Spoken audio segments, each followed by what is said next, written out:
All right, welcome to part two of this discussion between Pete Calarco, Assistant Director, and myself, Tim Snellings, former retired now Development Services Director with Butte County. And we're going to talk now about, continue the conversation about wildland fires. And Butte County is one of many counties in California that are quite acquainted with fire in its history. In fact, in the last 50 years, over 650,000 acres have burned in Butte County, with the most significant and serious and deadly fire being the Camp Fire, started on November 8th, 2018. And so there's a need clearly for land use planning to engage with the fire conversation, fire prevention, fire protection, protecting the public. And the coordination with fire agencies and other transportation is a big part of fire planning. And so, Pete, I'd like to just check in with you on some of the thought process that Butte County went through with your land use documents, and to be that responsible planning agency to address wildland fire. So take it away. Sure. So, we went through general plan update process, started in 2006 and completed our general plan in 2010, and then followed that with an update to our zoning code in 2012. So it timed well because as we were working on our general plan, there were updates being done to the Community Wildfire Protection Plan, CWPP, and our Local Hazard Mitigation Plan. So both of those are key that fed into our general plan processes. The Local Hazard Mitigation Plan, for example, is a multi-jurisdictional, multi-hazards. So it included all of the jurisdictions within the county. So that was helpful. Those feed into our safety element and a part of the background information for that. And that was key at a later date too, to demonstrate that our Local Hazard Mitigation Plan was consistent with our general plan and state law in order to qualify for state reimbursement for our disaster. So that's key. As in a previous session, we talked about the EOC and those relationships and then coming out of disasters, and that brings the circle back to planning in that having a greater understanding of the risks and assessments for fire and resources in the county and how it ties to your general plan, how it ties to zoning and the development review process, and then what's available too for ongoing protection for the existing residents. I know that during the general plan process, we actually had one of our Citizens Advisory Committee meetings in the, on wildland fire prevention, protection, planning. We had our Fire Safe Council and some other members present, and we tried to incorporate as much as we could at that time, back in, that was about 2007, 2008, the current best thinking about wildfire planning into a safety element. And so that is critical that you would have your key players provide input into a general plan process. And so we gave lots of opportunity for that, I know. Yeah, a great reminder too about having established a relationship with our fire safe councils, and then their subsequent projects that they're pursuing through grants, typically for fuel modification or community education efforts, where we have policies in our general plan that support those efforts. And then as a department too, occasionally they need some help with general plan or zoning or environmental analysis on a grant program. And so we've been able to partner with those. Very helpful. Great. I know that that's been really important part for them to be successful with their timelines on getting some of their grants. And I know there was a hope that there would be some relief potentially from CEQA with some of these wildfire forest thinning projects. And I don't think that quite came to pass just yet. So we'll remain hopeful that that may come about. We'll get there. It's the fuel modification and reduction projects. What we've seen can be done in a way that does not have CEQA impacts. It certainly benefits the community and property owners to a high degree. And we need to look for opportunities to make that process more efficient. And I know we were exploring the idea of, since there is a registered forester involved with that plan, of basically having a self-mitigating project, that kind of a template that could be used as a CEQA mitigation strategy if we were going to take it on locally. So there might be some options for local jurisdictions to look at exploring for some CEQA relief to expedite these projects and get these thinning projects happening faster. Yeah. Okay. And then 2012 was the zoning ordinance, and then a couple years later was climate action plan in Butte County, and I think that may have some benefits, especially as you look to update it in the near future, hopefully, and address some of the impacts related to wildfires. So. Are there other documents that come to mind before we move on to looking at some of the post-disaster issues on the wildland front? I think with Butte County, another one is the community evacuation plans that were modified, improved, and the additional outreach that's been done as a result of our fire disasters here and the spillway disaster. So that's another source of information where the general plan can promote that effort as well and support that with its policies. Okay. And then Butte County, you mentioned the local hazard mitigation plan. Butte County did something kind of unique with the most recent adoption relative to the general plan. Sure. No, coming off of the Camp Fire disaster and seeing the importance of having the local hazard mitigation plan and your safety element in your general plan consistent with state law. We were then in 2019 in the cycle for updating our local hazard mitigation plan. And so we worked very closely with our group on the local hazard mitigation plan update to sequence our general plan update to connect to connect these two to the closest extent we could. We were successful in arriving at our board with an update to the local hazard mitigation plan and our general plan safety element at the same hearing. And the importance of that, connecting those two and having them consistent with state law, was underscored by our previous disaster. And I think we set out a program that could be a model for other jurisdictions doing the same. Sometimes with the general plan process, it can take a little longer.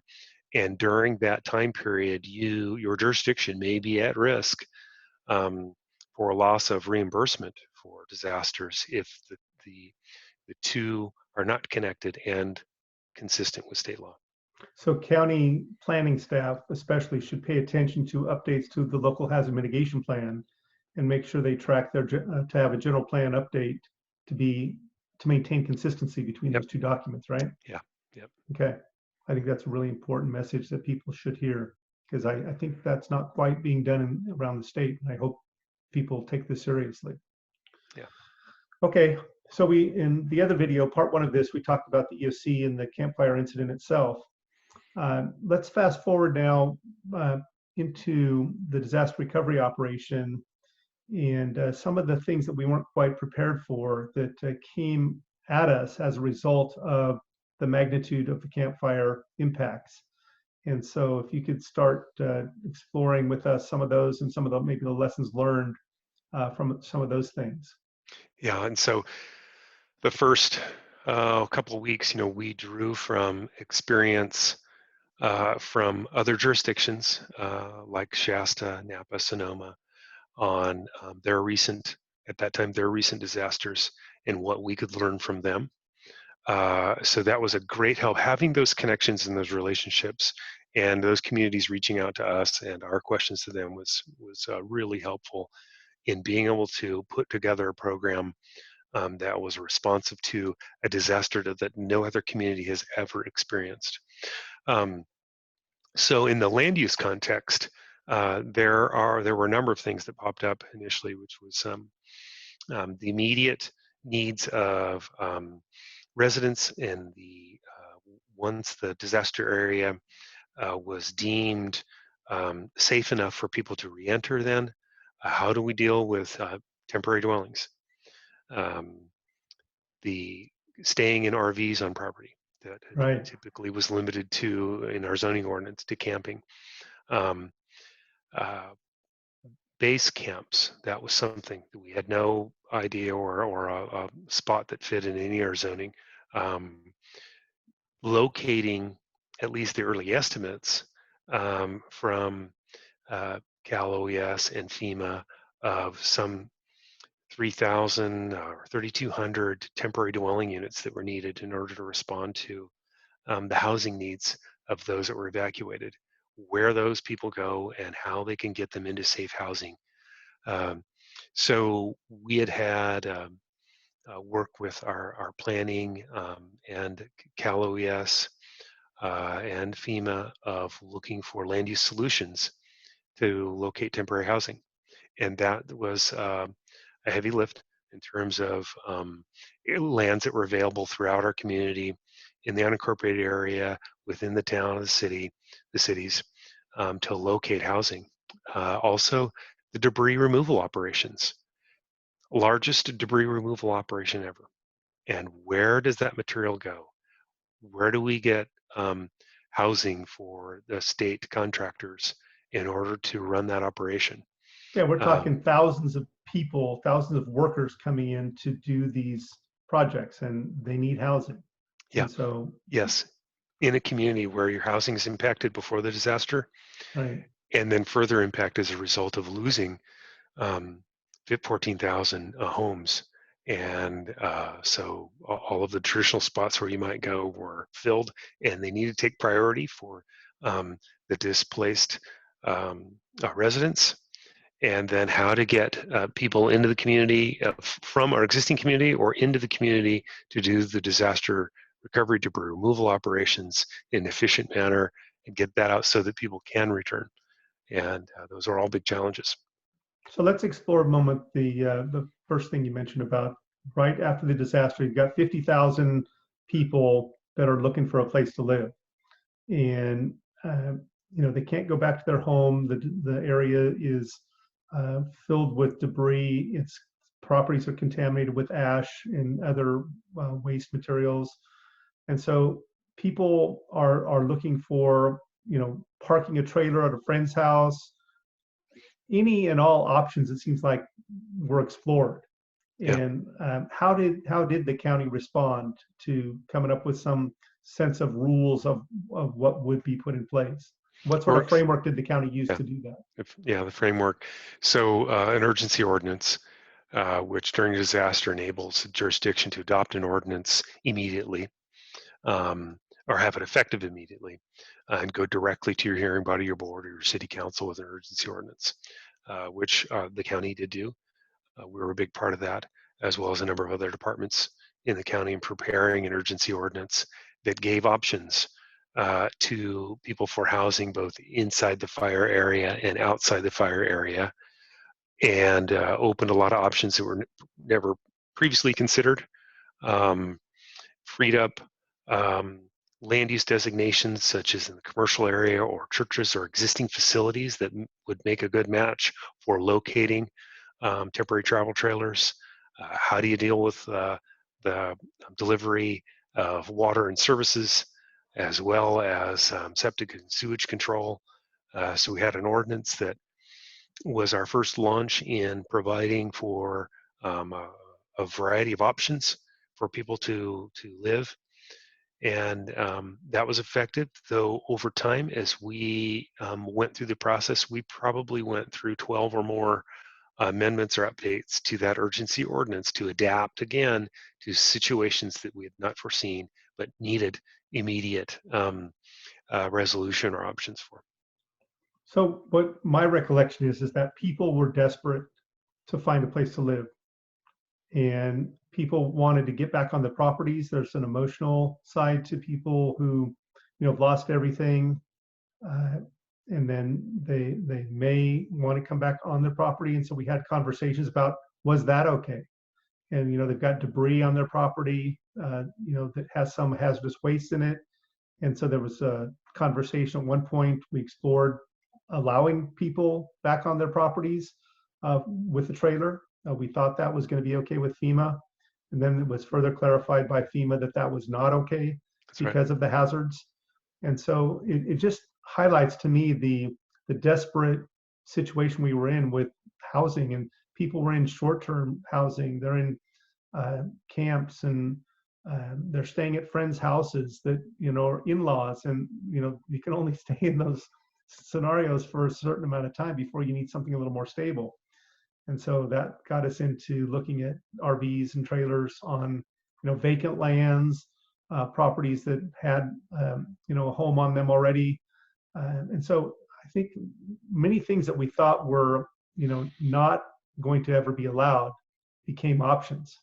And you have to be open to those conversations, because and find a way to make them short term, or, and I think there was a limitation on how long we said people could live on their properties in an RV or trailer. Yeah, so that can be a year, it could be 2 years. We set those limits, and we'll make adjustments as needed. Um, the impromptu camps that pop up are another issue, and how your community deals with that on a code enforcement side. If you have options and other sites for people to locate at, there's a lot of coordination with Health and Human Services, Department of Employment and Social Services on people with special needs, and that's another factor. So a wide range of things is sort of, imagine every aspect of the community, and then as you mentioned, the desperate needs to find uh, housing or safe living conditions was important. And we had set the requirement, though, to participate in a debris removal program and have the debris removed prior to entering property, and that was important. The second wave, though, was also the high risk of the burned trees. And then that started a second wave of programs in order to remove the hazardous trees, and a lot of work with state and federal agencies on how to develop that program. Again, this is a program that had never existed before. So And just doesn't, to clarify, these are, so we go for about a year of properties being cleaned up of all the hazardous waste debris and solid waste debris. The foundations are removed, properties are clean. And so people are thinking, great, now I can get back on my property and locate my temporary trailer as I look to possibly rebuild. And then they're confronted with the reality that there are these now thousands of trees around them that have been impacted by a lot of heat from a fire, but the trees are still standing, and they're at risk of falling in a high wind event or just any event, and potentially killing someone. So I think that Butte County took that on as a very serious issue. yeah, falling in a public way, falling on public property, private property, putting private properties at risk, and then navigating through the processes to go through, getting permission to go onto people's property where they welcome a state program, and how that works, the need for an efficient system to catalog and process these requests between the debris removal program and the tree removal program was really key in terms of circulating that information and documentation for the number, the magnitude of these parcels was really incredible. Right. Wow. So a Herculean effort, and it's still going on, right? Yeah. Okay. Yep. So, okay, another issue that we talked about when we're just now touching on having to do with trees. And let's just talk about the early days. I believe it was PG&E that wanted to take down 100,000 trees, and kind of walk us through some of that and the response that the county had with that. Sure. So these uses pop up. PG&E had hired contractors to conduct the work. So this is important. This is important work. This is an obligation of PG&E to protect their resources as well as the public. The trouble is, where do those trees go? So they need to be removed. They need to be removed off of the property so that they're not a continued hazard on the property or a source of disease or fuel, additional fuel. Those trees need to go somewhere. They need to go somewhere quickly so that the trees that can be used for timber resource and reused can be done so, or chipped and used for fuel or other kinds of alternative uses. So identifying the uses of that wood is key, as well as where they go. What we found was there were several parcels where the trees, the logs, started to show up as a stockpiled material before their final destination. That then represents another community concern about concentration of fuels, how that site's managed, what happens with the runoff from those trees and other kinds of things. So we had another land use pressure point and needing to find solutions in our community to facilitate removing of a hazard to our community. So these are thousands of trees stockpiled on properties, right? Yeah. And so there's obvious community concern about safety. Yeah. So log decks start to show up on properties that not intended for log deck, and how do you address that? So from a planning perspective, in our case, they showed up mostly on egg zone properties, and log deck storage as a use in egg zones is not an allowed use, and therein lies your problem. So now you're into a code enforcement scenario, and a difficult situation. It would be great if the entity who was having these trees removed would coordinate with the county, whether that be PG&E or some other entity. So that would be important information. And people, I think, in jurisdictions should plan for this. If be asking these questions proactively before you start seeing hundreds or thousands of trees showing up on some property. Yeah, and the pace at which this happens it is not the pace that we normally deal with land use analysis. Yeah. So large changes to general plan or zoning or new tools. It's not uncommon to have an ordinance go through 1, 2, or 3 years of environmental analysis, public input, revisions, and so on. And we're dealing with an immediate land use needs that we need immediate solutions. And that tool of the urgency ordinance is very important. At the same time, being mindful of community environmental concerns is important, and how to put controls on those temporary uses to the degree possible, and still facilitate the removal of hazards from your community is a big challenge. Right. I think that's a really good point, that these are urgency interim ordinances and they're exempt from CEQA, but it doesn't mean you're exempt from, public safety, public concerns, as we heard expressed at board meetings many times. So you're walking a fine line of balance between getting something in to deal with the urgent need and also protecting people's health and safety. Yeah. So, and similar kinds of things. Yeah, similar kinds of things happen with debris removal, where concrete or other debris starts to get stockpiled on property, and needing again to identify sites where that's appropriate uses. Many of our industrial sites with open lands was not within easy transportation or efficient transportation from the disaster. So some of our, I would say, traditional industrial areas of the county were used, and others we needed to find some temporary uses in our urgency ordinance to provide for those processes. Right. And we had waste being shipped to Shasta County and to Yuba County, from the Paradise, from the campfire burn area. Yeah. So there was quite a coordination with Cal OES and Department of Toxics and from the state level. And I would say they were true heroes in my mind to really pull this off and to pull together a debris removal program that worked pretty well. And got the waste off that mountain and in proper disposal sites. So kudos to Cal OES for all their work. And I think FEMA also did a great job. Just in my personal opinion, this was an example in my mind of campfire and the recovery of how federal, state, and local governments can work really well together. And that's where the systems come into place, Yeah. into play, that are important that we follow the system, and that they're there. I found it interesting that FEMA would not offer assistance directly to the county. Typically, they would work through the state. So it was important that we ask the right questions to the state, who then ask the questions to FEMA to get us resources. So Yeah. speaking of that, let's talk about base camps and some of that housing that showed up later on, the FEMA housing that we saw like in Gridley, and just what kind of process that went through. Sure. So the group housing sites, let's start there first. Those are FEMA, the temporary manufactured home units that are used to house survivors, are a FEMA resource.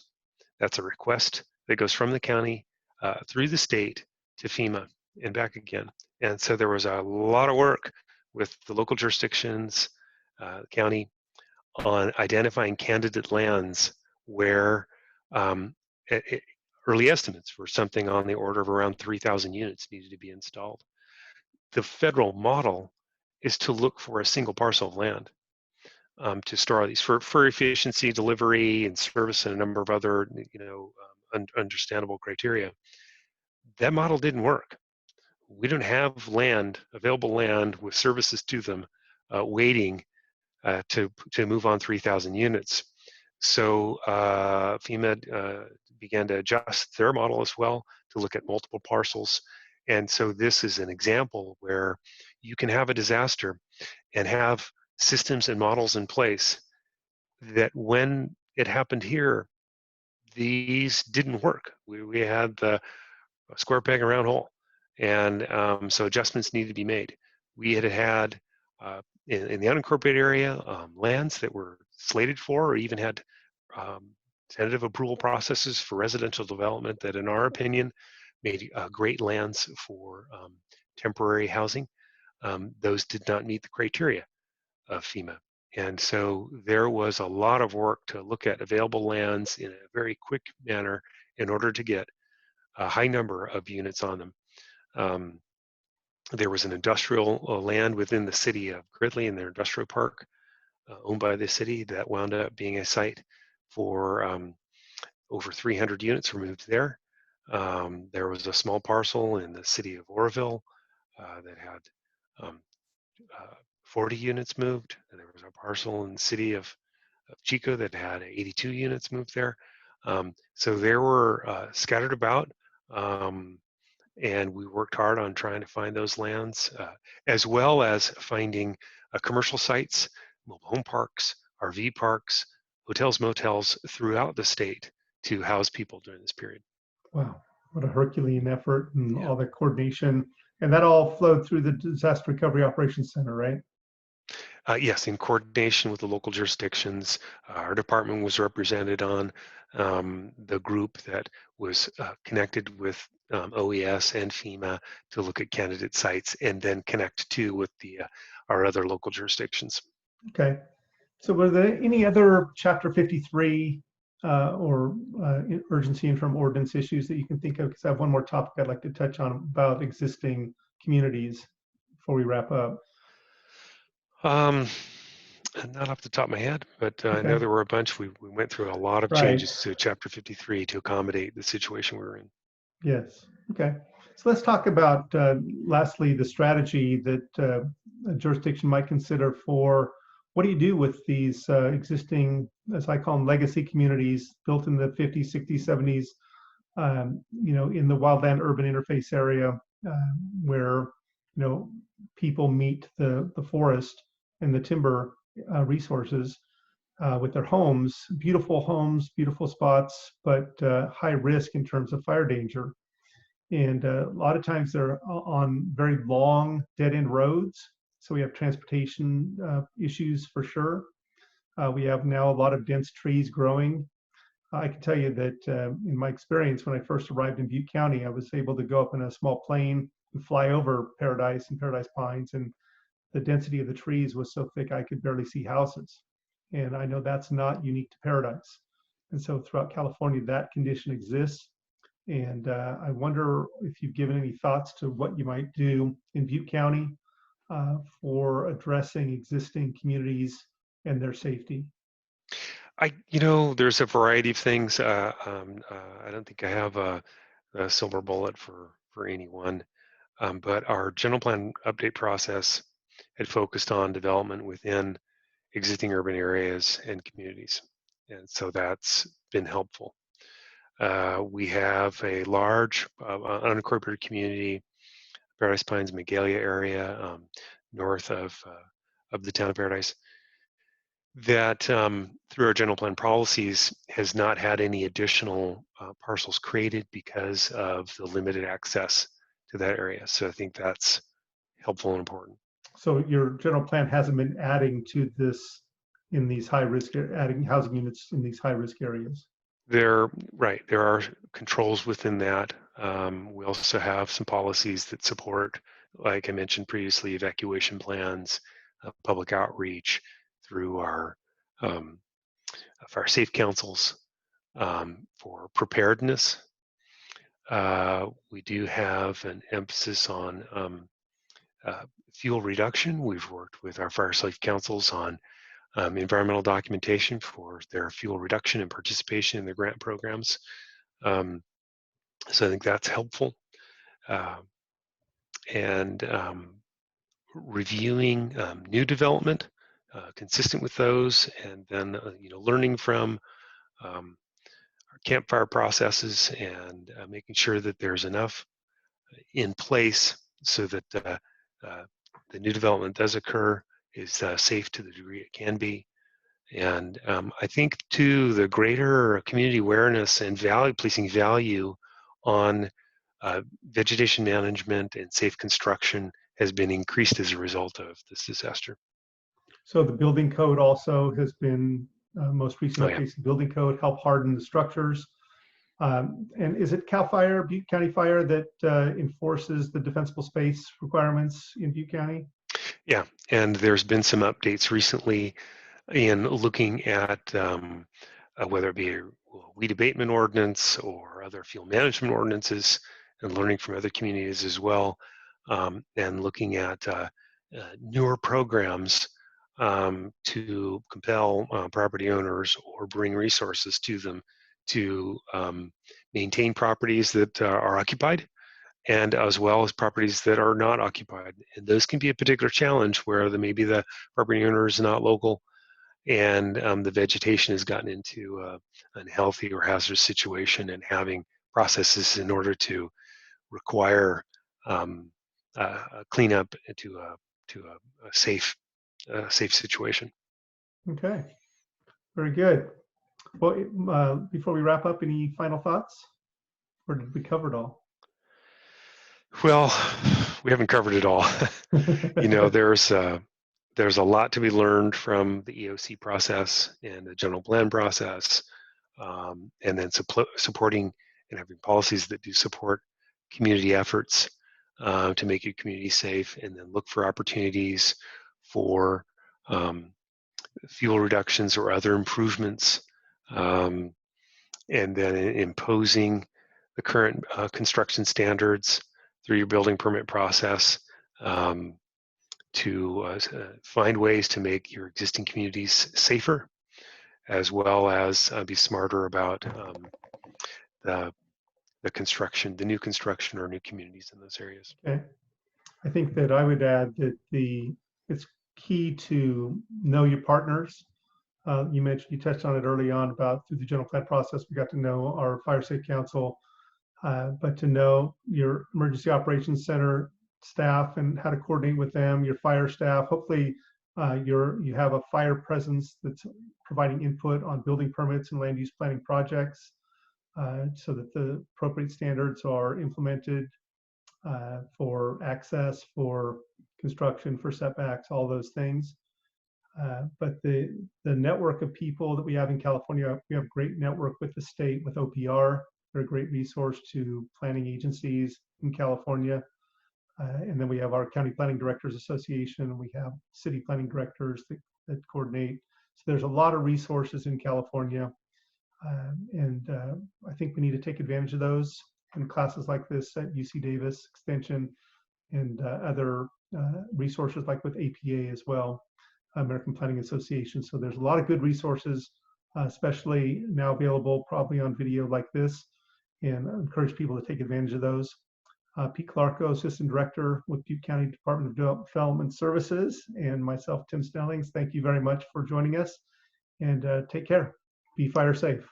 Bye. Thank you.